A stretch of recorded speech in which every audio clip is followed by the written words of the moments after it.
అందరికీ నమస్కారం అండి. ఇంట్లో అత్యంత పవిత్రమైన ప్రదేశము పూజా గది. ప్రతిరోజు దేవుడికి పూజలు చేస్తూ ఉంటాము.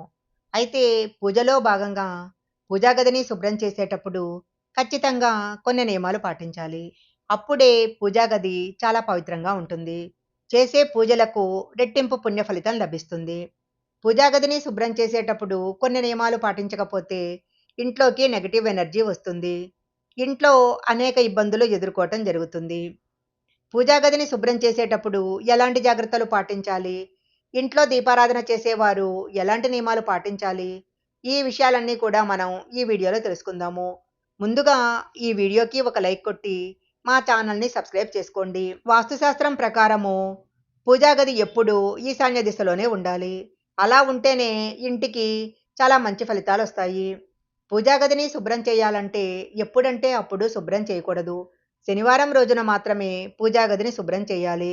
ప్రతి శనివారము ఖచ్చితంగా పూజా గదిని శుభ్రం చేసుకోవాలి. శనివారం రోజున కుదరకపోయినట్లయితే గురువారం కానీ, ఏకాదశి రోజు కానీ పూజా గదిని శుభ్రం చేసుకోవచ్చు. పూజా గదిని శుభ్రం చేసే సమయంలో దేవుడి చిత్రపటాలను పొరపాటున కూడా నేలపైన పెట్టకూడదు. దేవుని పటాలను నేలపైన పెట్టినట్లయితే దైవశక్తి మొత్తం నశించిపోతుంది. చాలామంది పూజా గదిలో న్యూస్ పేపర్లు వేస్తూ ఉంటారు.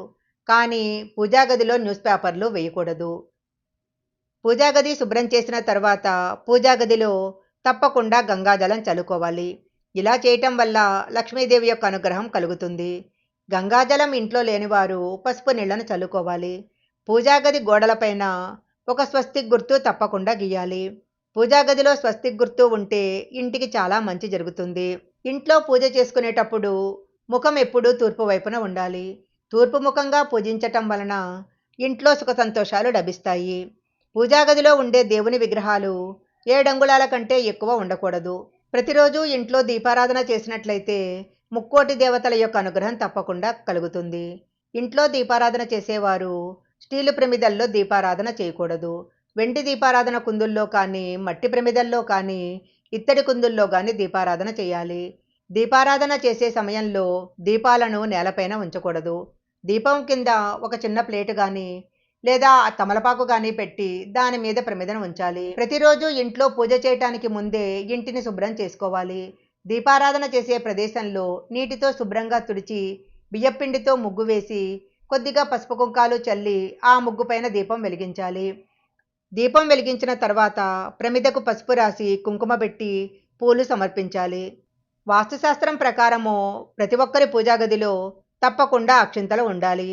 అక్షింతలు శుభాన్ని సూచిస్తాయి. పూజా గదిలో అక్షింతలు పెట్టుకున్నట్లయితే ఇంట్లో సకల సౌభాగ్యాలు చేకూరుతాయి.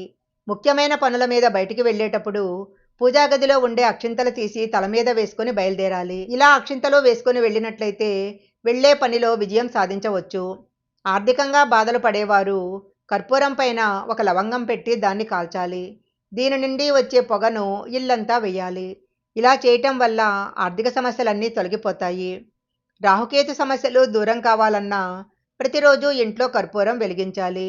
అనారోగ్య సమస్యలతో బాధపడేవారు నీటిలో కర్పూరం వేసుకొని స్నానం చేస్తే మంచి ఆరోగ్యం లభిస్తుంది. చనిపోయిన వారి యొక్క ఫోటోలను పూజా గదిలో పెట్టుకోకూడదు.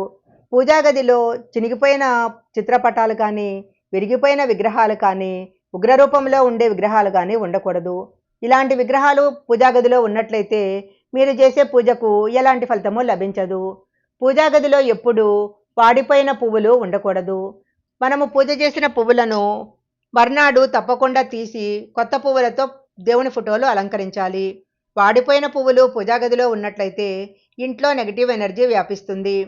ఈ వీడియోలో చెప్పిన విధంగా పూజా గది విషయంలో నియమ నిబంధనలు పాటించినట్లయితే తప్పకుండా లక్ష్మీదేవి యొక్క అనుగ్రహం కలుగుతుంది.